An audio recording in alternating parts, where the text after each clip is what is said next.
Welcome to our channel. నేను సౌజన్య. So finally Tihar jail నుంచి కవిత విడుదలయ్యారు.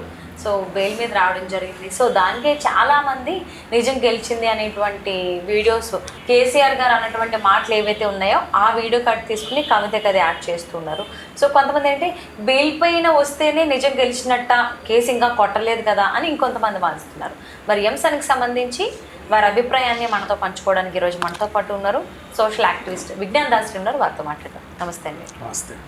MLC కవిత finally bail మీద బయటకు వచ్చారు. సో మార్చి 15ని ఆవిడని ఇక్కడి నుంచి తీసుకెళ్ళడం జరిగింది. సో నిన్న విడుదల అవ్వడం జరిగింది. సో దీని గురించి ఏమో కొంతమంది పాజిటివ్గా రియాక్ట్ అవుతుంది, ఇంకొంతమంది నెగిటివ్గా రియాక్ట్ అవుతూ ఉన్నారు.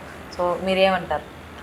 ఫస్ట్ నిన్న మొత్తం మందరంతా వేసుకొని కేటీఆర్ ఊరేగింపుకి వెళ్ళాడు ఎయిర్పోర్ట్లో ఢిల్లీకి. ఏందబ్బా ఈ ఊరేగింపు అనుకున్నారు చాలామంది. అప్పుడే అర్థమైపోయింది, ఓహో పలానా ఆమెకి విడుదల అయ్యే ఛాన్స్ ఉంది. ఈయనకు ముందే తెలిసి ఊరేగింపుకి వెళ్ళాడు. నెంబర్ 1. నెంబర్ 2, ఒకవేళ ఈ రోజన్నా ఈమె బయటికి రాలేదనుకో, ఈసారి మేమందరం కలిసి మూకుమ్మడిగా ధర్నా చేస్తామని చెప్పి మందరంతా తీసుకెళ్ళాడు అనుకుందాం. ఒక తలకాయకి కూడా అడ్రస్ లేని తలకాయలే. ఈ ఢిల్లీకి ఇక్కడే తెలియదు ఈ తలకాయలు ఢిల్లీకి వెళ్ళి ఏం చేస్తారో అనుకున్నాం, నవ్వుకున్నాం. సరే పోనీలే, ఏదో వాళ్ళ ఆనందం వెళ్ళారు. నెక్స్ట్ మొత్తానికైతే లిక్కర్ స్కామ్లో అరెస్ట్ అయినటువంటి కవితకి ఇటు ఈడీ తరఫున అటు సిబిఐ తరఫున బెయిల్ అయితే వచ్చింది. ఆవిడేదో బయటికి వచ్చింది, బాగుంది. ఇప్పుడు ఈ మందకి ఏం జరుగుతుందో కూడా తెలియదు.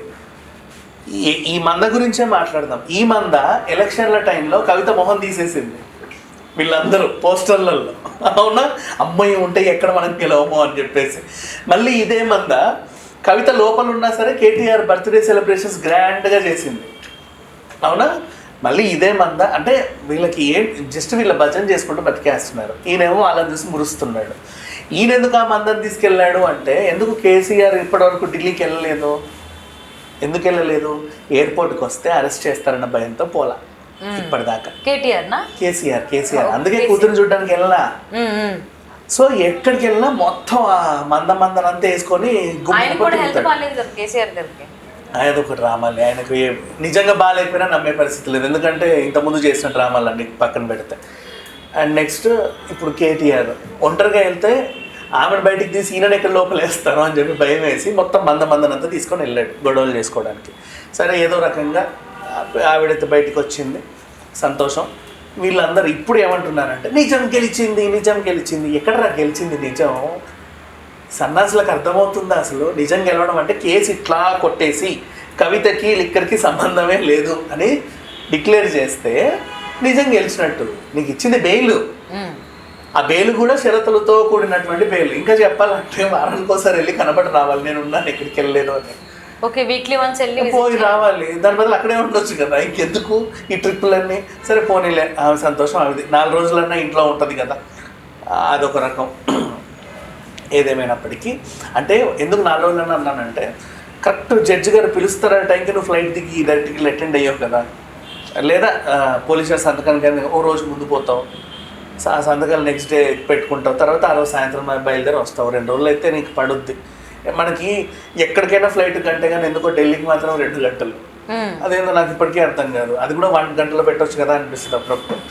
సరే ఏదో ఒకటి వీళ్ళు వెళ్ళారు వచ్చారు. ఈవిడేమో నిజం గెలిచింది అంటున్నారు. ఒక్కడికి కూడా అక్కడ ఏం జరిగింది అనేది అర్థం కాల. పెద్ద స్కామ్లో ఆమెని అరెస్ట్ చేసి ఈడ్చుకి వెళ్ళారు ఇక్కడ నుంచి. ఆమెను అరెస్ట్ చేసి మర్యాదలు చేసేది పంపలా. ఇప్పుడు అంత పోలీస్ స్టేషన్కి వెళ్ళింది, 4 రోజులు విచారిస్తున్నారు అంటే మర్యాదలు చేసేది పంపరుగా. పిలిచి రండి మేడం సన్మానాలు చేసి శాల్వలు కప్పి పంపరుగా. విచారణ చేశారు, ఆవిడ నిందితురాలని తెలిసింది. ఆ తర్వాత ఇంటికి వచ్చి ఈడ్చుకెళ్ళారు ఢిల్లీకి. అవునా, ఇప్పుడు మళ్ళీ తోలేరు. ఆ టైంలో నువ్వు హడావిడి చేసావు, నిన్ను కూడా పట్టుకెళ్తే నోరు మూసుకో అనింది వచ్చిన ఆవిడ భానుప్రియమీన గారు. సరే అని చెప్పి నేను కూడా సైలెంట్గా ఉన్నాడు. ఆవిడనైతే పట్టుకెళ్ళడం తీసుకురావడం జరిగింది. ఇప్పుడు మొత్తానికి బెయిల్ మీద బయటకు వచ్చింది, షరతులతో కూడినటువంటి బెయిల్. సింపుల్గా చెప్పాలంటే జీవిత ఖైదీ పడ్డోళ్ళు కొంతమంది ఎప్పుడైనా చావులకో ఇంకేనా వాటికో పెరోల్ మీద వస్తారు కదా, అలాగే తీసుకో. ఇప్పటికీ నువ్వు రిమాండ్ ఖైదీవే, కాకపోతే రిమాండ్లో లేవు, బయట తిరుగుతున్నావు అంతే.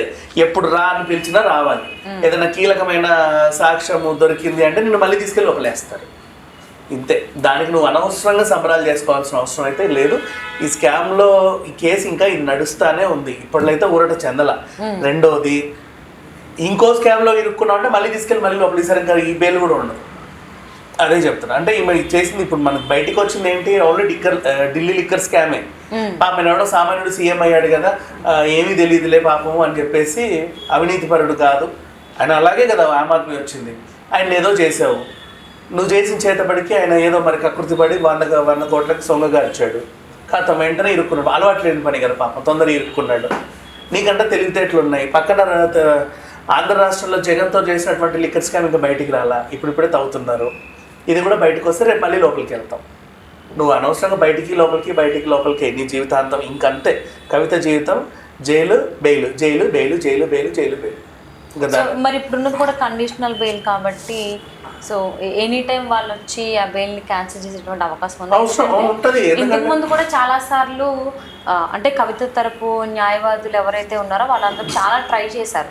బట్ సిబిఐ ఇవ్వద్దు, ఇస్తే మళ్ళీ సాక్షుల్ని ఇన్ఫ్లుయెన్స్ చేసేటువంటి అవకాశం ఉందని చెప్పి క్యాన్సిల్ చేయించారు. సో ఎట్టగలికి ఏదో కారణం చేత కండిషనల్ బెయిల్ అయితే ఇప్పుడు. ఇంకోటి, నువ్వు ఇష్టం ఉన్నట్టు టీవీకి ఎక్కి వాగడం కూడా కుదరదు. ఇంతకుముందు అంటే మీడియా రాగానే రంకెలు వేసుకుంటూ వచ్చేసేది హాయ్ అని వెంటనే ఏదో చెప్పడానికి.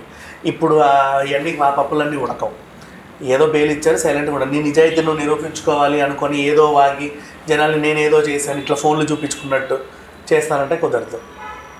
సైలెంట్గానే ఉండాలి కేసు పూర్తయ్యేంత వరకు.